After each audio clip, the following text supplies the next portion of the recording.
นี่ก็คือมาฮอดแล้วสถานที่เท่าศพเนาะ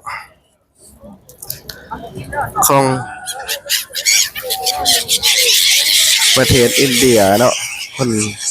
ศาสนาฮินดูเนาะทุกคนก็มาอาบน้ำแล้วก็มาเข้าศพเนาะแล้วก็มีโรงแรมใหญ่ๆหลายๆเนาะโรงแรมมันคือ 4,000 ปีมาแล้วไฟบ่เคยดับเนาะไฟบ่เคยดับ 4,000 ปีเนาะ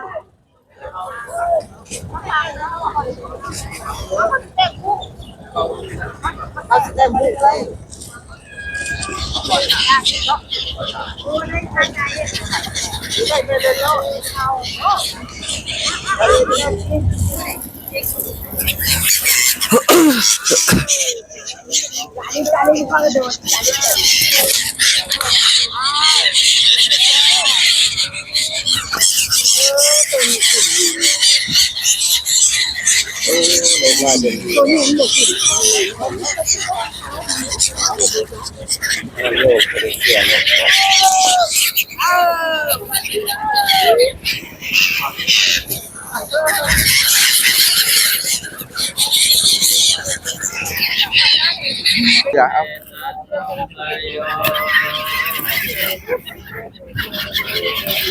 อันนี้คือได้เกลือนกเนาะอันนี้ก็ได้เกลือนกเนาะแม่น้ำคงคาเนาะเกลือนกที่แม่น้ำคงคาประเทศอินเดียเด้อนี่นะ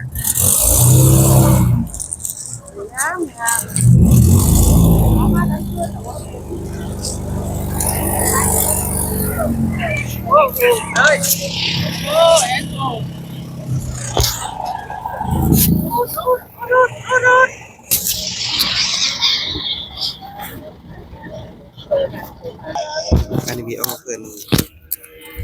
นก็ได้กำลังอัน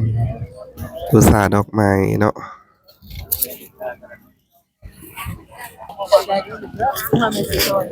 แจกก่อนไว้ถึงมื้อก่อน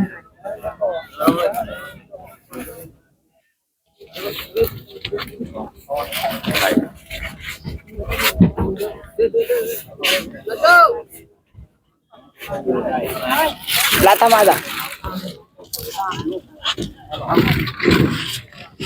กินแล้วแล้วก็มานกขันเนาะมันก็น้อยอยู่ข้างน้ำเนาะบ่เป็นเป็ดบ่เป็นห่านเด้อนี่นะแม่นนกเด้อนี่นะเด้อที่ลอยอยู่กลางน้ำนี่นะ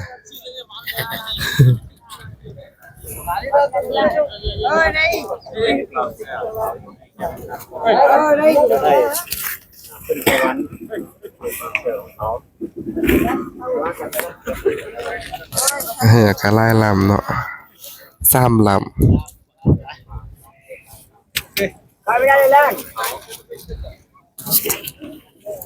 คนละลังนี่จะมาหาอยากร่มเขาอยากร่มเนาะอะไรนะเด็กกันดานาเด็กกัน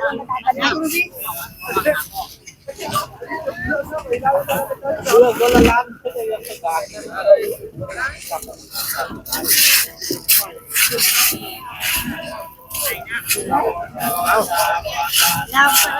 มาดมีตัวป้า